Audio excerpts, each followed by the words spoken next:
कर्तावे स्तोत्रम। प्रभु यीशु मसीह के मीठे और सामर्थ्य नाम में आप सबों को मेरा सलाम। मैं विश्वास करता हूँ आप सब लोग स्वस्थ हैं, सुरक्षित हैं और वचन को सुनने के लिए तैयार हैं। आमीन। परमेश्वर हमारे मध्य में रोज आता है प्रियो, और प्रभु हमसे वचनों के द्वारा बातचीत करता है। जो उसको गंभीरता से ग्रहण करते हैं परमेश्वर से आशीष को प्राप्त करते हैं। हालेलुया। प्रभु का धन्यवाद हो। आज के इस दिन में परमेश्वर ने कुछ बातों को मेरे हृदय में डाला है, जिसको वचन के रूप में मैं आपके सामने मुझे रखने की आज्ञा स्वर्ग से प्राप्त हुई है, और मैं अपने काम को करने के लिए आपके मध्य में हूँ। और मैं यहोवा का धन्यवाद देता हूँ कि उसने मुझ जैसे पात्र को चुना ताकि मैं आपके सामने आकर उसकी वाणी को आप तक डिलीवर कर सकूँ। हालेलुया। कल हमने कुछ वचन पढ़े थे और हम लोगों का सब्जेक्ट भी मैंने आपको बताया। ऑफेंस वर्सेस फॉरगिवनेस, इस अध्ययन को हम कर रहे हैं। दोष की भावना के विरुद्ध क्षमा करना, इस विषय को हम लोग सीख रहे हैं, सीखने की कोशिश कर रहे हैं। और कल मैंने आपको समाप्त करते समय कहा था कि अब में से बहुत सारे लोगों के समान पौलुस के साथ भी यह समस्या थी कि वो क्षमा करना उसके लिए कठिन हो जाता था। जब ये वचन अपलोड हुआ उसके बाद तकरीबन दोपहर के समय में मुझे कुछ फ़ोन कॉल्स आए और उन्होंने मुझसे कहा कि पास्टर जी, ये हमने पहली बार सुना कि पौलुस तो विश्वासी था, पौलुस तो परमेश्वर का, आपने पौलुस का एक पार्ट बहुत स्ट्रांग बताया कि उसने सबसे अधिक किताबें लिखी और उसने बहुत सारी कलीसियाओं को तैयार किया और ये किया वो किया। आपने इतना अधिक पौलुस के बारे में बताया, तो इतना प्रभु के काम में बढ़ने वाले आदमी के लिए ये कैसे संभव हो सकता है कि वो लोगों को क्षमा न करे। तो हम कुछ, एक पास्टर ने भी मुझे कहा बहुत डिफ़िकल्ट है पास्टर इस बात को डाइजेस्ट करना। मैंने उनसे कहा था कि आप आगे के अध्ययन को सुनना, मैं वचन से आपको बताऊंगा कि क्यों मैंने आपसे कहा कि पौलुस भी आपके और मेरे समान ही साधारण मनुष्य था और उसके भी हृदय में लोगों को क्षमा करने में कई बार कठिनाई का उसको सामना करना पड़ता था। हालेलुया। और ये वचन सीखने के लिए आपको इस पूरे अध्ययन को सुनना होगा, इसको मनन और अध्ययन करना होगा। हालेलुया। इससे पहले कि आज हम अपने अध्ययन की ओर बढ़े, क्यों ना कुछ वचनों को पढ़ें और फिर परमेश्वर का धन्यवाद दें। जब हम वचन को ग्रहण करने की तैयारी परमेश्वर को दिखाते हैं तो हमारे लिए वचन को लेना बहुत आसान हो जाता है। आमीन। So let us open our Bible today to the book of Proverbs chapter 21 verses 11 to 18। नीति वचन की पुस्तक, उसका 21 अध्याय, उसके 11 से 18 वचन हम पढ़ेंगे। नीति वचन उसका 21 अध्याय और उसके 11 से 18 वचन हम सब मिलकर एक साथ पढ़ेंगे। जब ठट्टा करने वालों को दंड दिया जाता है तब भोला बुद्धिमान हो जाता है, और जब बुद्धिमान को उपदेश दिया जाता है तब वह ज्ञान प्राप्त करता है। हालेलुया। आप कौन से इसमें से आप कहाँ अपने आप को पाते हैं? आप ठट्टा करने वाले हैं या भोले हैं या बुद्धिमान हैं? ये आप बेहतर जानते हैं। हालेलुया। वचन कहता है जब ठट्टा करने वाले को दंड दिया जाता है तो भोला बुद्धिमान हो जाता है, और जब बुद्धिमान को उपदेश दिया जाता है तब वह ज्ञान प्राप्त करता है। धर्मी जन दुष्टों के घराने पर बुद्धिमानी से विचार करता है, ईश्वर दुष्टों को बुराइयों में उलट देता है।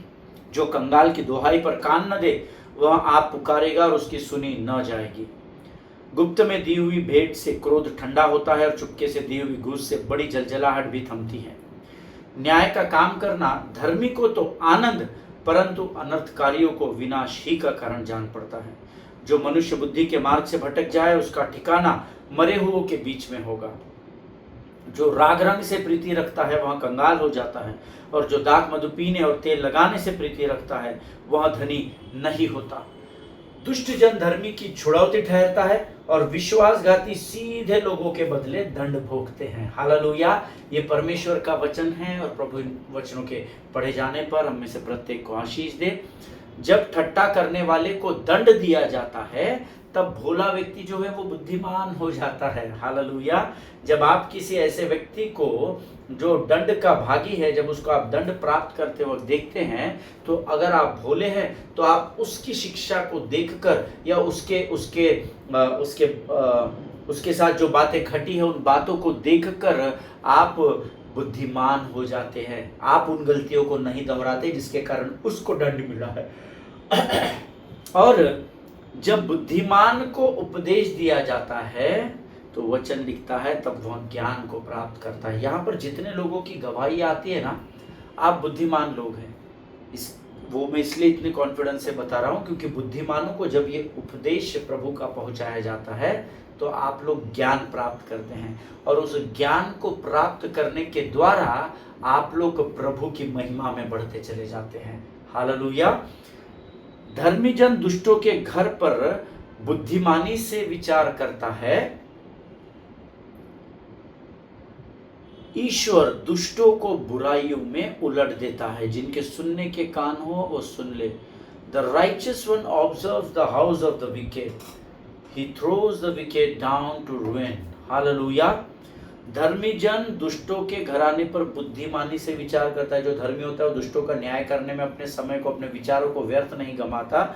लेकिन धर्मी जन दुष्टों के घराने पर, दुष्ट लोगों को जब वो देखता है तो बुद्धिमानी से वो सोचता है। क्यों बुद्धिमानी है? क्योंकि वो धर्मी है, और जो धर्मी है, जो प्रभु के भय में रहते हैं, परमेश्वर उनको बुद्धि से भरता है। हालेलुया। ईश्वर दुष्ट लोगों को बुराइयों में उलट देता है। जब आपके विरोध में कोई भी दुष्टता की बातों को लेकर आएगा, यकीन जानिए परमेश्वर उन बातों में उसको उलट देगा। हालेलुया। जो कंगाल की दोहाई पर कान न दे वह आप पुकारेगा और उसकी सुनी न जाएगी। गंभीरता से सुने इस वचन को। जो कंगाल की दोहाई, जब कोई कंगाल व्यक्ति आप तक आता है और जब आपसे कुछ मांगता है और जब आप उसको इग्नोर कर देते हैं, जब आप उसके तरफ ध्यान नहीं देते, उसको झटक देते हैं, वचन कहता है अगर आप भी अपने जीवन के विकट परिस्थितियों में, आपकी जरूरतों में जब आप परमेश्वर को पुकारोगे तो आपकी भी सुनी नहीं जाएगी। तो क्या करना चाहिए पास्टर साहब? कंगाल और निर्धन लोगों की सहायता और मदद करें जब कोई ज़रूरत के समय, सच में अगर उसकी ज़रूरत है। अब कोई मुझे गवाही बता रहा था कि एक बहन ने कलीसिया के एक भाई को फ़ोन किया, उनके 3 बच्चे हैं, उनको हस्बैंड है, और उस बहन ने उस कलीसिया के भाई को फ़ोन किया और उन्होंने कहा कि ब्रदर मुझे 10,000 रुपये चाहिए। तो ये भाई थोड़े से अवाक हो गए, आश्चर्यचकित हो गए, और उन्होंने कहा सिस्टर क्यों आपको 10,000 चाहिए? नहीं, वो क्रिसमस का महीना है ना, तो मुझे अपने बच्चों के कपड़े लेना है। तो जिस भाई को फ़ोन किया गया था वो भाई को लगा शायद इनका पैसे का अरेंजमेंट ब्रदर का, इनके हस्बैंड का नहीं हुआ होगा, तो इन्होंने उनको ऐसे रैंडमली पूछ लिया, सिस्टर वो तो ठीक है पर आप ये पैसे कब लौटाएंगे? तो उस सिस्टर ने कहा अच्छा लौटाने हैं क्या, ठीक है फिर मत दीजिए, और उन्होंने फ़ोन को काट दिया। हालेलुया। देखिए ये लोग निर्धन नहीं हो सकते, ऐसे लोग कंगाल नहीं हो सकते। आमीन। जब आप कंगाल और जो निर्धन होते हैं आप उनको पहचान जाओगे। आमीन। और अगर सच में वे कंगाल और निर्धन है तो आपको उनकी सहायता और मदद करनी चाहिए। हालेलुया। अपने घर में मौज मस्ती कर रहे हैं और दुनिया को पैसा मांगते घूम रहे हैं, ऐसे लोगों के विषय में नहीं कह रहा बाइबल, कंगाल लोगों के विषय में। कंगाल की दोहाई पर कान देना सीखे। आमीन। गुप्त में दी हुई भेंट से क्रोध ठंडा होता है और चुपके से दी हुई घूस से बड़ी जलजलाहट भी थमती है। हालेलुया। गुप्त में भेंट देना सीखे, तेरा दाहिना हाथ क्या देता है ये तेरे बाएं हाथ को पता न चले। हम ढिंडोरा पीट रहे हैं, हम चर्च में साउंड सिस्टम के लिए या किसी भी बात के लिए जब अपने हाथों को बढ़ाते हैं तो हम पास्टर को बोलते हैं नाम अनाउंस कर देना। जब हम चर्च में पंखे की ज़रूरत है, जब आप सीलिंग फैन भेंट देते हैं, आप बोलते हैं मेरा नाम लिख दो, ताकि जब तक ये पंखा लटका रहेगा तब तक मेरा नाम चलता रहेगा। लेकिन वचन कहता है गुप्त में दी हुई भेंट से क्रोध ठंडा होता है। आमीन। जब आप गुप्त में भेंट देते हैं ना तो जो क्रोधी है ना वो भी शांत हो जाता है। ढिंडोरा मत पीटना। परमेश्वर जानता है कि आप क्या सेवा करते हैं। परमेश्वर के प्रति ईमानदार रहना। हालेलुया। न्याय का काम करना धर्मी को तो आनंद, परंतु अनर्थकारियों को विनाश का कारण जान पड़ता है। Hallelujah. When justice is done, it is a joy to the righteous. Hallelujah.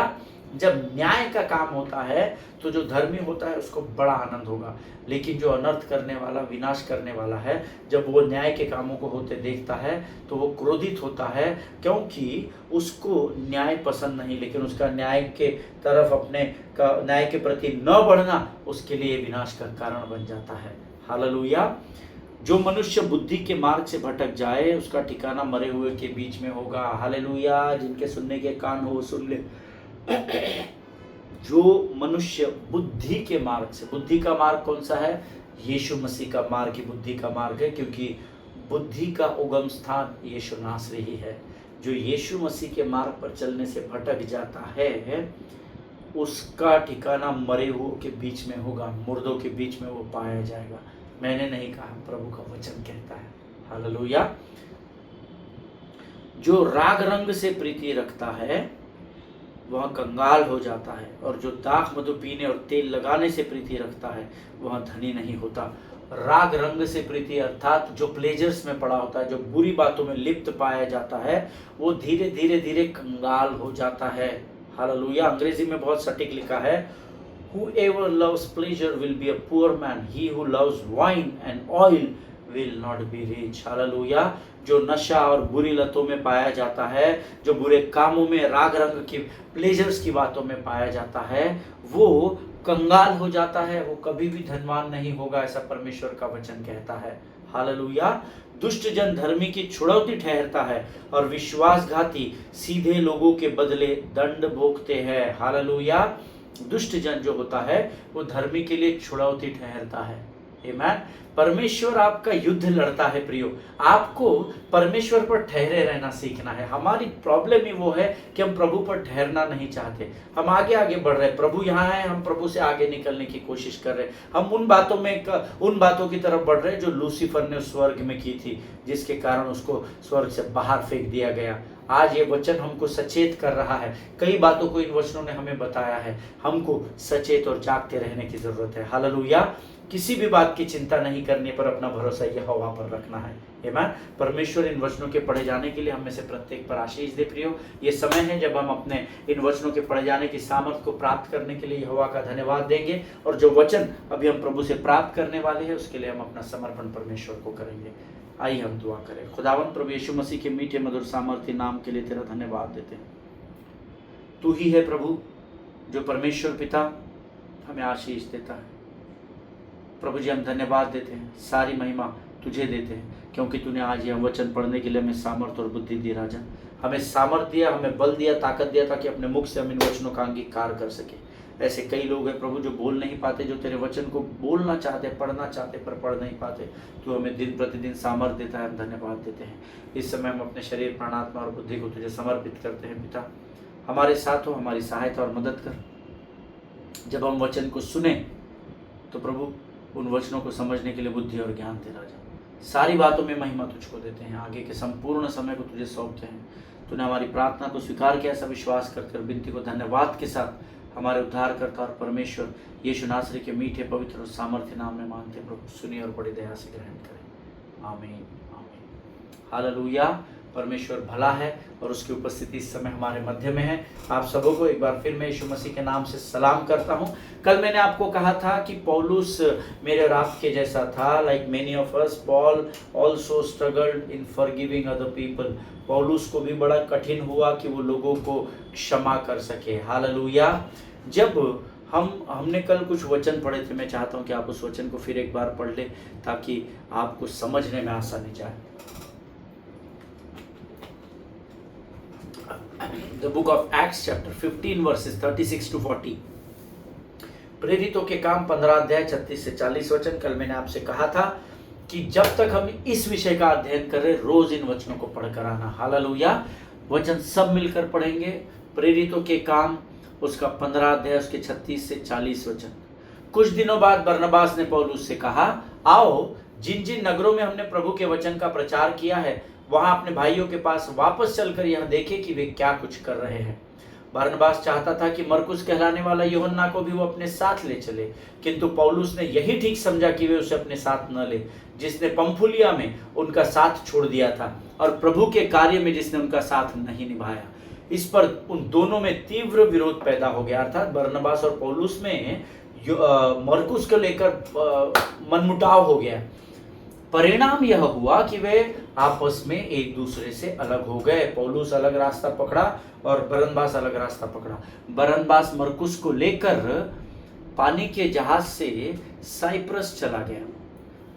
पौलुस सिलास को चुनकर वहां से चला गया और भाइयों ने उससे प्रभु के संरक्षण में सौंप दिया। हालेलुया, आमीन। अगर आज मैं आपको पौलुस के बारे में पूछूं तो हम सब जानते हैं पौलुस हमारे जीवन का एक मॉडल रह चुका है।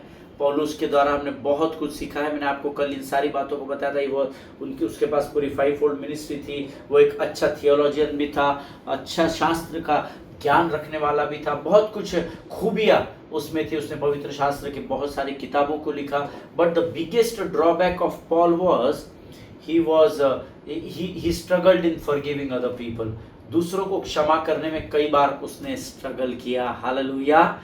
हमने जो अभी वचन पढ़े हैं इसमें पौलुस और अगर आप पौलुस और मरकुस की एक साथ की गई सेवाओं को देखें, और else you can see Paul's relationship with brother Mark, है ना। प्रेरित पौलुस जो था उसकी मरकुस के साथ जो सेवा की गई, Bible says it is contentious, you know. अगर आप गंभीरता से पौलुस और मरकुस इनके बारे में, इन्होंने जो सेवकाई एक साथ किए, अगर आप उसके बारे में पढ़ेंगे तो आपको पता चलेगा it was contentious.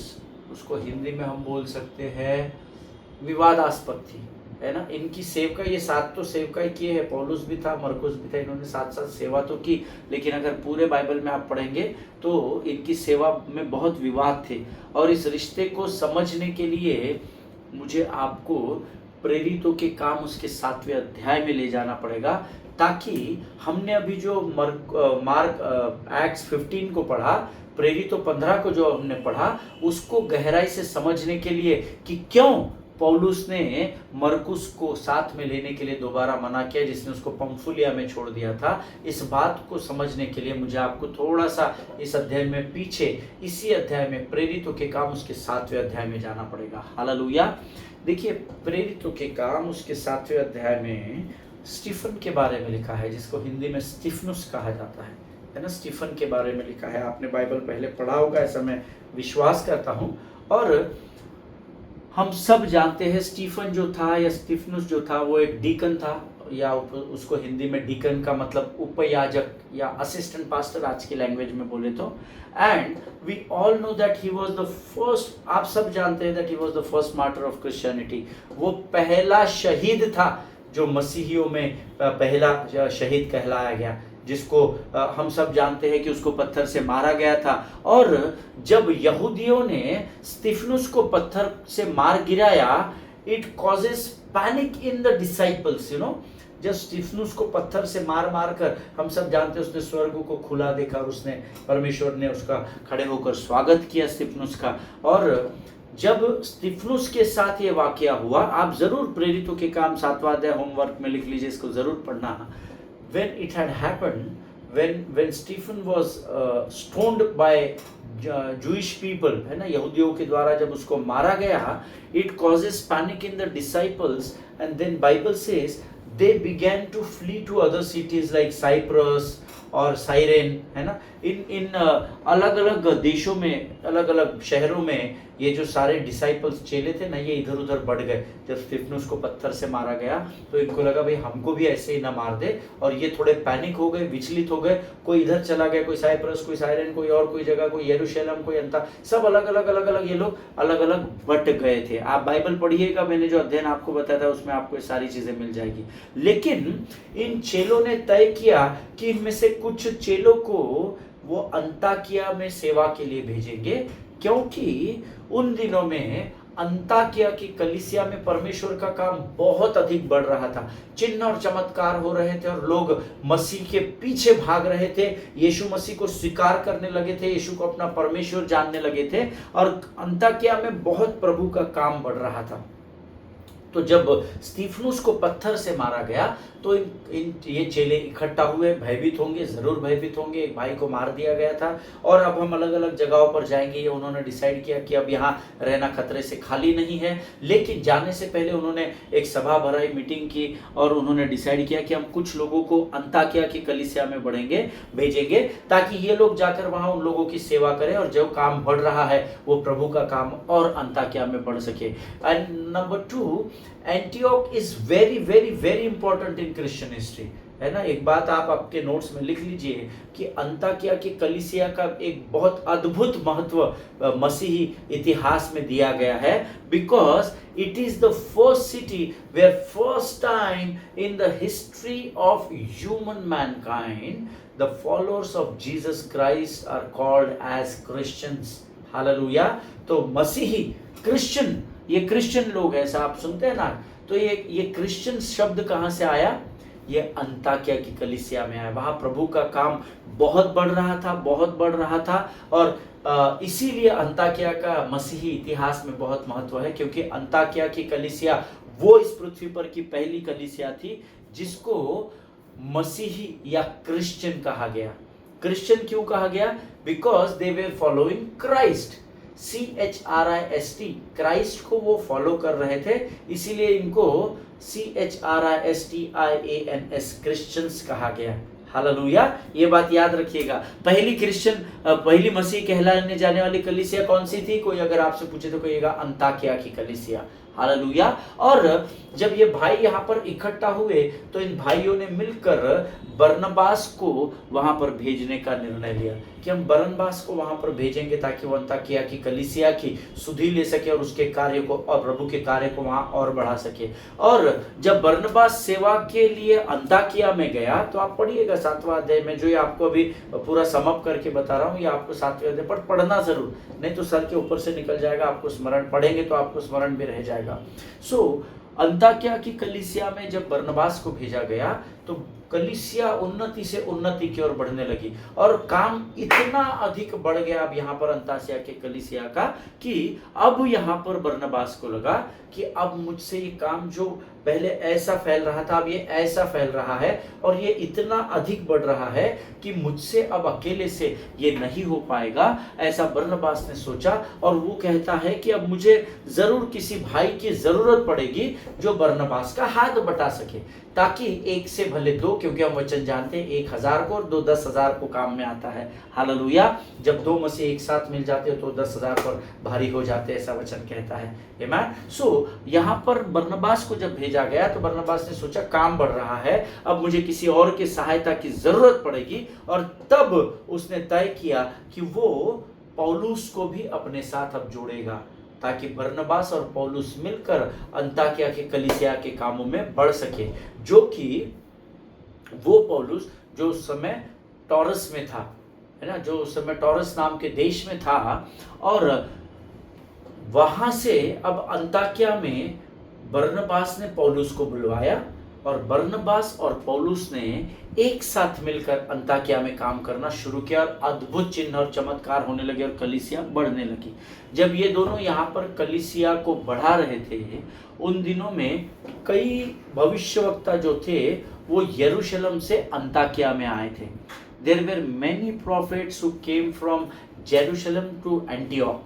And if you read through the book of Acts, you will come to know there it is clearly written that when the Antioch church was growing, when the people of Christ were growing in Antioch, in those days when Barnabas and Paul was ministering to the church of Antioch, many prophets came from Jerusalem to Antioch. Amen. In God's call. Amen. So many prophets came from Jerusalem to Antioch to preach the gospel, and in those prophets there was उसमें एक व्यक्ति था जिसका नाम अगबुस था।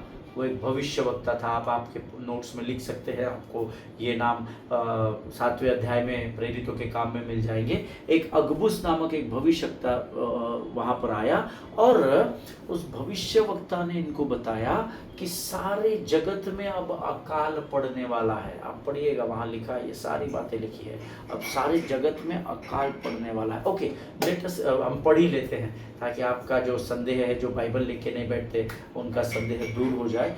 Late us open our Bible to the book of Acts chapter 11 verses 27 to 30 हम पढ़ेंगे। प्रेरितों के काम उसका 11 अध्याय में ये लिखा है और उसके 27 से 30 वचन हम पढ़ेंगे। नहीं तो आप सोचेंगे पास्टर साहब क्या कहानी बता रहे हैं, बाइबल से रेफरेंस ही नहीं दे रहे, कहाँ लिखा है। सो हम पढ़ेंगे एक्ट्स 11 27 to 30 वचन सब मिलकर पढ़ेंगे तो आपको समझने में ज़्यादा आसान होगा। Let us open our Bible to the book of Acts 11 27 to 30 हम पढ़ेंगे। उन्हीं दिनों में कई भविष्यवक्ता यरूशलेम से अंताकिया आए। उनमें से अगबुस नामक एक ने खड़े होकर आत्मा की प्रेरणा से, इस बात को अंडरलाइन करना बाइबल में, आत्मा की प्रेरणा से यह बताया कि सारे जगत में बड़ा अकाल पड़ेगा। और वह अकाल क्लौदियुस के समय में पड़ा। तब चेलों ने ठहराया कि हर एक अपनी अपनी पूंजी के अनुसार यहूदिया में रहने वाले भाइयों की सेवा के लिए कुछ भेजे, और उन्होंने ऐसा ही किया। और बरनबास और शाऊल के हाथ प्राचीनों के पास कुछ भेज दिया। हालेलुया। जितनों ने वचन पढ़ा, परमेश्वर आपको बड़ी बरकत और बड़ी आशीष दे। जब आप आगे के अध्यायों को पढ़ेंगे तो आपको यहाँ पर पता चलेगा, और पढ़िएगा जरूर बाकी के अध्याय इसके, वहाँ पर आपको पता चलेगा जब बरनबास और शाऊल अर्थात पौल, लेकिन यहाँ पर अब तक उसको शाऊल ही कहा है परमेश्वर ने, ठीक है, ध्यान दीजिएगा। जब आप, नहीं तो आप कहेंगे पौल कौन है, पौलुस या नहीं शाऊल है, हम सब जानते हैं, पर यहाँ पर उसको शाऊल कहा गया। नहीं तो कुछ लोग हैं जो कंफ्यूज हो जाएंगे कि आपने तो कहा बरनबास और पौलुस गए तो शाऊल है, ये कौन है? तो शाऊल ही पौलुस है। और जब बरनबास और शाऊल यरूशलेम ये दोनों यरूशलेम में गए, इनको प्राचीनों के पास भेजा गया। और जब ये यरूशलेम से वापस आए, जब वहाँ पर जाकर इन्होंने वहाँ के अपने प्राचीनों को मदद की और धन का अनुसार जो कुछ भी पूंजी दे सकते थे वो दिए, ताकि वो आगे बढ़ सके और कलीसिया का काम बढ़ सके। और जब वो अपने काम को पूरा करके बरनबास और पौलुस जो है वो जब वो अपने स्थान पर एंटियोक में आए, अंताकिया में आए, तो इनके साथ एक और चेला आया जिसका नाम मरकुस था। अब पौलुस और बरनबास यहाँ पर अपने साथ मरकुस को लेकर आए ताकि मरकुस भी उनके कामों में हाथ बटा सके और उनकी सेवकाई अंताकिया में बढ़ सके, जो कि उन दिनों बहुत अधिक बढ़ रही थी। हालेलुया। और यहाँ 3 लोग अंताकिया में है, ठीक है। पहले कौन था? केवल बरनबास था। फिर से एक बार समझ कर, पहले बरनबास को जब स्टीफनुस को पत्थर से मारा गया, चेलों ने सभा इकट्ठा की और उन्होंने कहा कि अब हम यहाँ से अलग अलग स्प्लिट हो जाएंगे, नहीं तो हमको भी मार दिया जाएगा और प्रभु का काम रुक जाएगा। तब उन्होंने डिसाइड किया कि अब अंताकिया में हम किसी को भेजेंगे, और उन्होंने बरनबास को भेजा। तो पहले बरनबास अंताकिया में गया, उसने सारा वहाँ पे प्रभु का काम किया। Church were growing like anything, लेकिन वो इतना अधिक काम बढ़ रहा था कि उसको लगा कि अभी कोई ना कोई मेरी सहायता के लिए यहाँ होना चाहिए ताकि अब भी और काम बढ़ सके। उसने पौलुस को बुलाया, पौलुस और उसने मिलकर सेवा की। फिर अकाल के समय पौलुस और बरनबास अपने प्राचीनों के पास जाकर उनकी फाइनेंशियल हेल्प करके वापस अंताकिया में अपने कार्य को करने के लिए आए। लेकिन अब हुआ ये कि यहाँ से 2 अंताकिया से यरूशलेम गए, लेकिन लौटते वक्त 3 लोग वापस अंताकिया आए। ये लोग आते समय यहाँ से मरकुस को लेकर आए क्योंकि काम बहुत अधिक बढ़ रहा था। सो अब अंताकिया में 3 लोग सेवा कर रहे थे, वो थे पौलुस, बरनबास और मरकुस। Amen. And cut to short, Bible says in the book of Acts chapter 13, अगर आप 13वां अध्याय प्रेरितों के कामों का पढ़ेंगे तो वहाँ पर लिखा हुआ है that the church of Antioch is praying and fasting. और अब यहाँ पर होली स्पिरिट शोज अप, और पवित्र आत्मा ने उनके आगे की सेवकाई के लिए अब उनको एक नया मार्ग बतलाया। हालेलुया। कई बार जब परमेश्वर शोज अप या होली पवित्र आत्मा प्रकट होता है और वो हमसे कुछ कहता है, बड़े ध्यान से सुनना, क्योंकि परमेश्वर और उसका वचन ठट्टा में नहीं उड़ाया जाता। Hallelujah. Many time God speaks to us but then we ignore it. But अगर आप इग्नोर करेंगे तो आप पता नहीं कितने हजार साल पीछे हो जाएंगे। हालेलुया। अब यहाँ पर वचन कहता है ये तीनों यहाँ पर सेवा कर रहे हैं, और यहाँ पर अंताकिया की कलीसिया प्रार्थना और उपवास में बैठी है और पवित्र आत्मा प्रकट होता है, और यहाँ भी इनको कुछ नई बातें बताता है जिसका विवरण, जिसका डिटेल हमको मिलता है book of act chapter 13 verses 2, 3 and 4। प्रेरितों के काम 13 अध्याय 2, 3 और 4 वचन। Let us open our Bible to the book of Acts chapter 13 verses 2, 3 and 4, और हम सब एक साथ मिलकर पढ़ेंगे।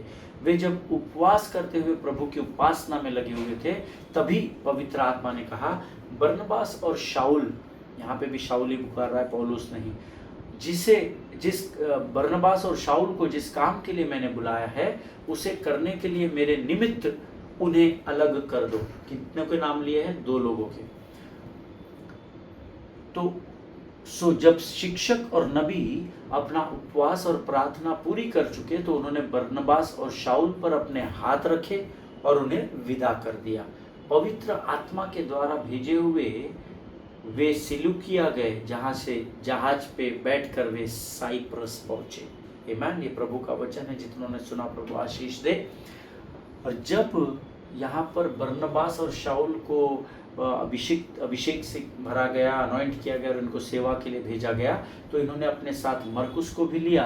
और अब जब ये तीनों सेवकाई के लिए निकले तो जो पहला स्थान जहाँ पर ये लोग पहुँचे उस स्थान का नाम था पाफुस।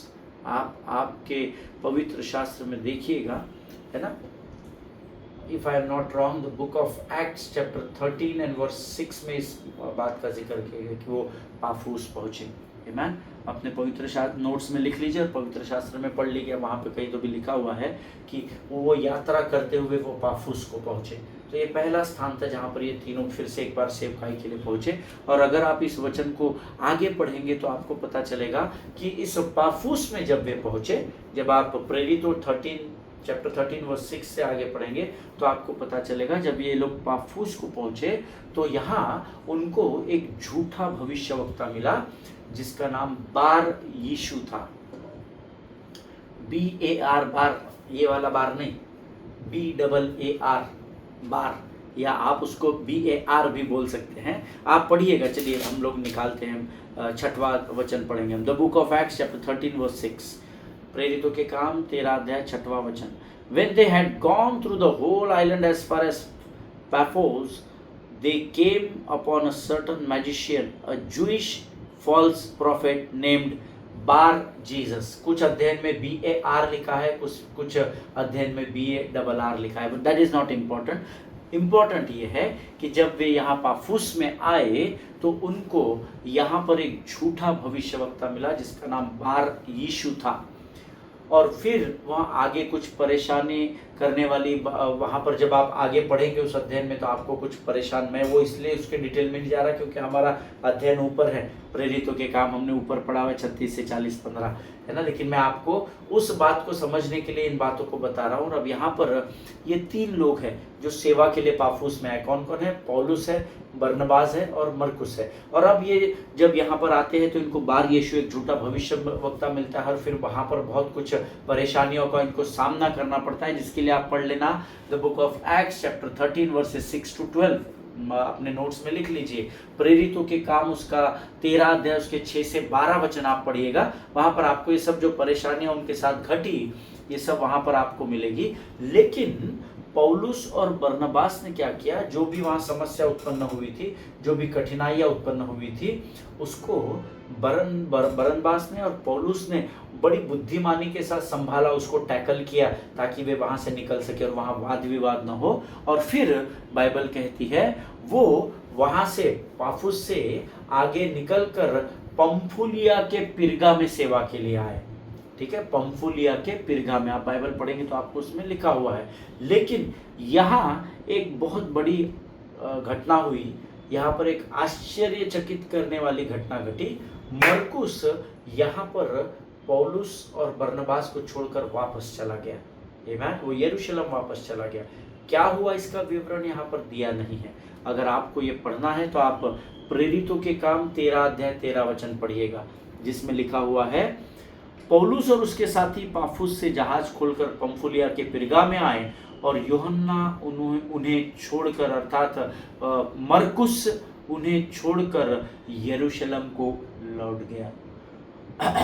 अगर आप ये पूरा अध्याय भी पढ़ लेंगे ना, आपको कहीं भी नहीं लिखा है कि मरकुस बीच में इनको छोड़कर क्यों चला गया, लेकिन बाइबल में ये लिखा है कि जब ये सेवा करते करते पाफुस आए, यहाँ पर इनका झूठे भविष्यवक्ता बार यीशु से इनका वाद विवाद हो गया और बरनबास और पौलुस ने बड़े बुद्धिमानी के साथ उन सारी कठिनाइयों पर विजय पाया। और जब वो यहाँ से आगे बढ़े, पंफुलिया से होकर जब ये पिरगा में आए, पता नहीं क्या हुआ, मरकुस यहाँ से उनको छोड़कर वापस यरूशलेम चला गया।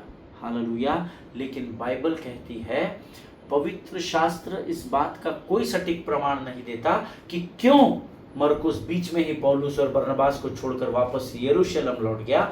लेकिन कुछ जो स्कॉलर्स हैं, जो पौलुस के बारे में अध्ययन करते हैं या मरकुस के बारे में या बरनबास के सब्जेक्ट्स को लेकर अध्ययन करते हैं, जब मैं उनके कुछ जर्नल्स को पढ़ रहा था तो कुछ स्कॉलर्स का ऐसा मानना है कि बरनबास और पौलुस को छोड़कर मरकुस इसीलिए यरूशलेम लौट गया क्योंकि उसकी माता मारिया, या उसको हम मरियम कह सकते हैं, वो बीमार थी और वो बीमार होने की वजह से वापस वो यरूशलेम को लौट गया। उसका विवरण आपको मिलेगा प्रेरितों के काम, उसका 12 अध्याय 12 वचन, वहां पर लिखा हुआ है।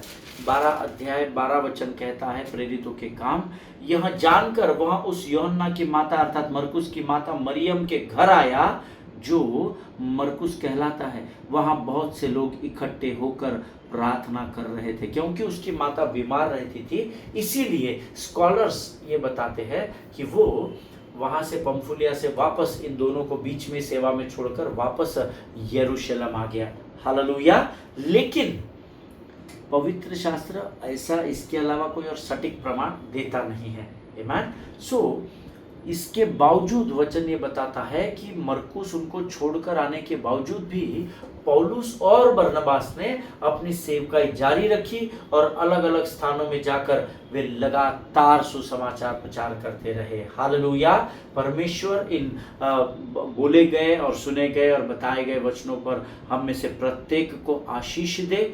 मैंने आपको ये सारी बातें मैं आपको इसलिए बता रहा हूँ क्योंकि हमारा अध्ययन का विषय प्रेरितों के काम 15 अध्याय और उसके 36 से 40 वचन है।